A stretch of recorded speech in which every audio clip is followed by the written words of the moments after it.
Pasangan calon wali kota dan calon wakil wali kota Semarang, Agustina Wilujeng Pramestuti dan Iswar Aminuddin, berkomitmen menciptakan pemerintahan yang bersih dari praktik korupsi. Salah satunya dengan melibatkan aparat penegak hukum dan auditor dalam penyusunan anggaran pendapatan dan belanja daerah atau APBD. Hal itu disampaikan keduanya di debat publik pemilihan wali kota atau Pilwalkot Semarang pada Jumat malam 8 November 2024 di Hotel Patra Semarang. Adapun tema pada debat publik kedua Pilwalkot Semarang yakni tata kelola pemerintahan dan pelayanan publik. Calon wali kota Semarang nomor urut 1 menyampaikan pihaknya akan menciptakan pemerintahan yang bersih dan anti korupsi dengan melibatkan aparat penegak hukum atau APH dan auditor dalam penyusunan APBD.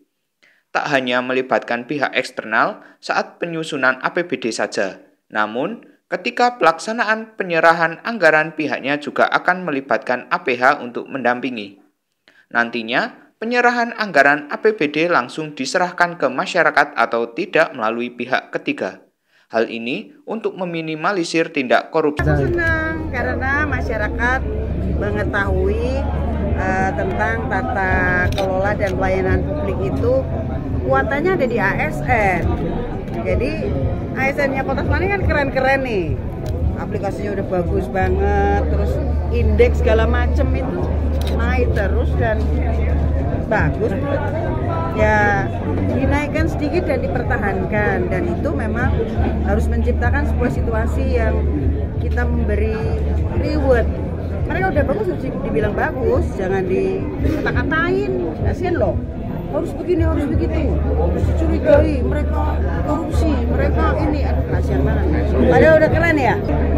Terus ada beberapa program yang mungkin harus dikecilin waktunya, jadi lembur-lembur ya, nggak usah terlalu lah. Kalau hari Sabtu lebih baik bersama keluarga ya, toh itu juga warga Kota Semarang yang butuh rehat, butuh rekreasi.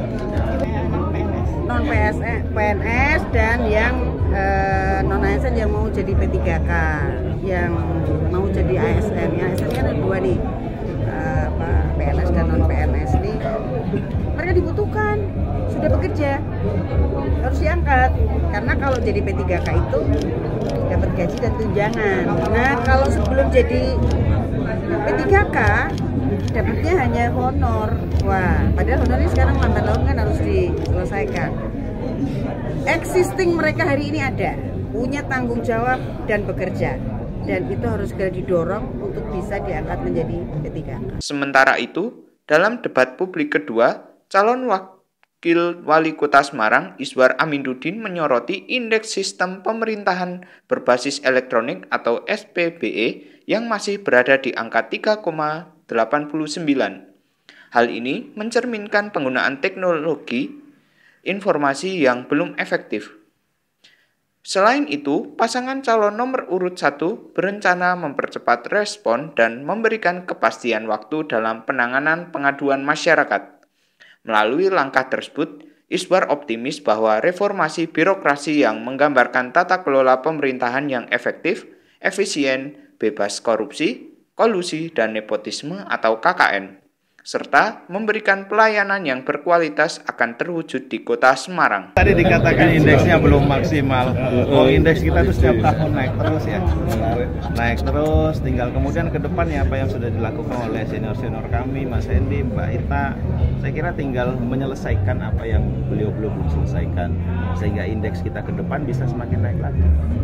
Ya, kan? Yang penting bahwa hari ini masyarakat ke depan harus lebih bahagia lagi dengan segala program yang pro kepada rakyat, seperti 25 juta di tingkat RT, karena kita pengen bahwa di tengah-tengah kelesuan ekonomi ini ada perputaran uang yang terjadi di tingkat RT, ya kan? Pengeluaran masyarakat kita kurangi, ada suntikan supply dari luar berupa 20 juta, kan jadi surplus nanti. Kalau semua 10.600 sekian RT ini ada pengelolaan 25 juta, maka pertumbuhan ekonomi secara makro pasti akan terjadi di Kota Semarang.